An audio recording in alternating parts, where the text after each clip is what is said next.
Ang mabuting balita ng Panginoon ayon kay San Juan. Noong panahong iyon, kabilang ang ilang Grego sa mga pumunta sa pesta upang sumamba.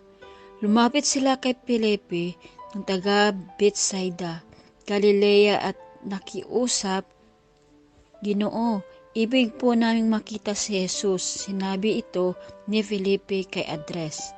At silang dalaway lumapit kay Jesus at ipinaalam ang kahilingan ng mga iyon. Sinabi ni Jesus, dumating na ang oras upang parangalan ang anak ng tao. Tandaan ninyo, malibang mahulog sa lupa ang botel ng trigo at mamatay, mananatili ito, nag-iisa, ngunit kung mamatay ito, namumunga ng marami.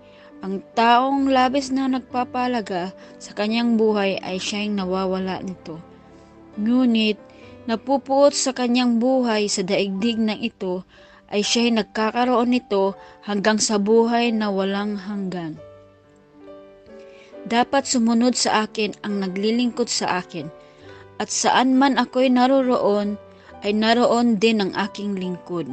Parangalan ng Ama ang sinumang naglilingkod sa akin.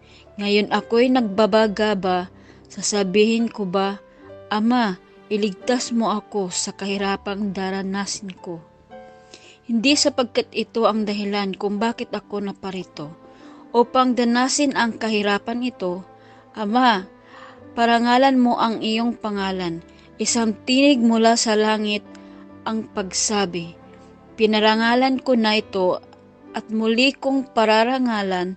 Narinig ito ng mga taong naroon at ang sabi nila, "Kumulog," sabi naman ng iba. Nagsalita sa kanya ang isang anghel.